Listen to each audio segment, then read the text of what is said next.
This is going to hurt you more than it helps you.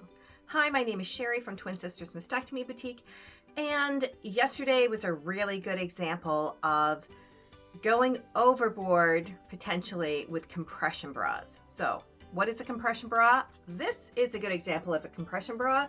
Does up in the front, has adjustability up here, and it's a long line. It's more like a vest.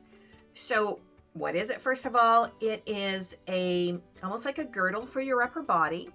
It squeezes kind of like a big hug so that it gets your lymphatic system moving, and it helps to distribute fluid throughout your body so that it doesn't pool and cause lymphedema or other problems. Not a doctor, not a nurse.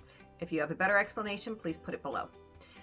So, surgeons may order this if you're having reconstruction surgery, if you're having issues with your lymph nodes or your sentinel nodes and they want to be extra careful, or if you've got lymphedema, there's a variety of reasons. And sometimes people wear these right after mastectomy surgery or lumpectomy surgery.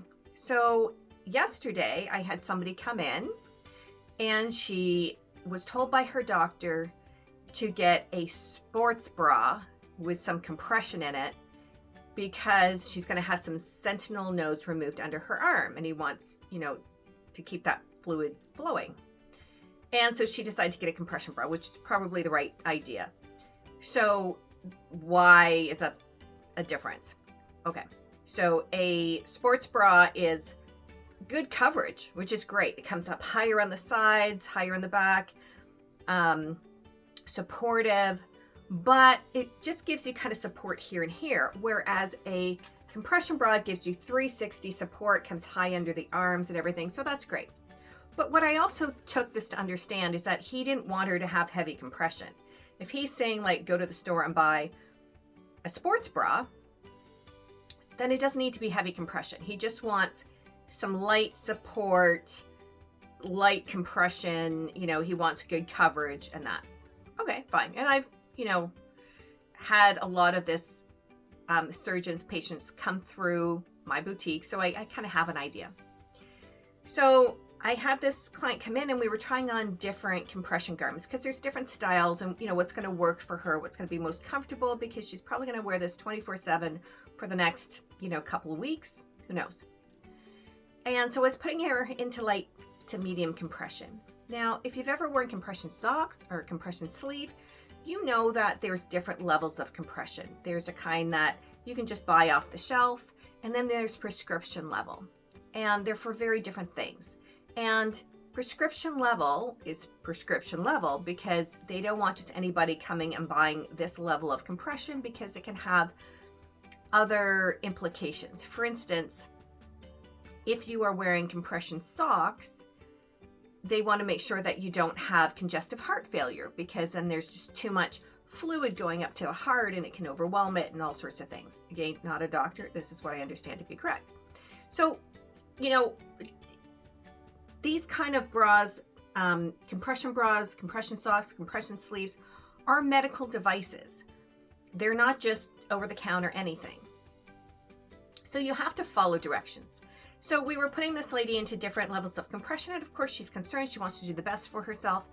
And so she says, why are we going for like light compression? Like, what about heavier compression? Like, maybe I should go in the heaviest compression.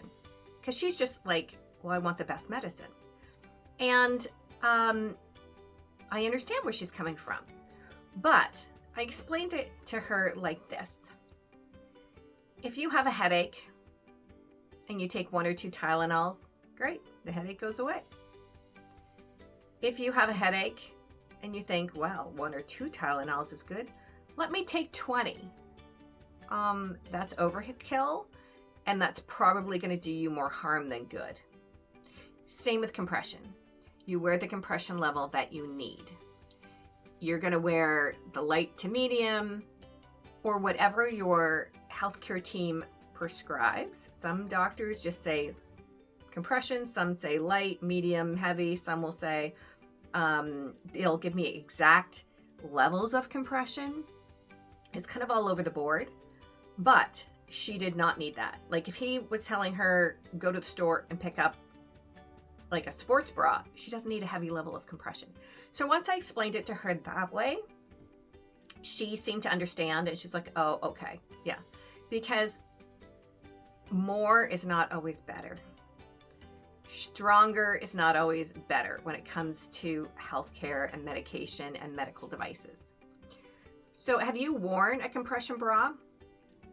How did you find it? You should be able to eat, breathe, sleep in it while still feeling like you're hugged. If it's impeding on your breathing, on your sleeping, maybe you should have it refit depending on the kind of surgery you have. Always follow your doctor's instructions. So have you done that? Have you like done overkill in your medication, your medical devices, whatever? And what was the outcome? Don't forget to like and subscribe, put your comments below, and we'll see you soon.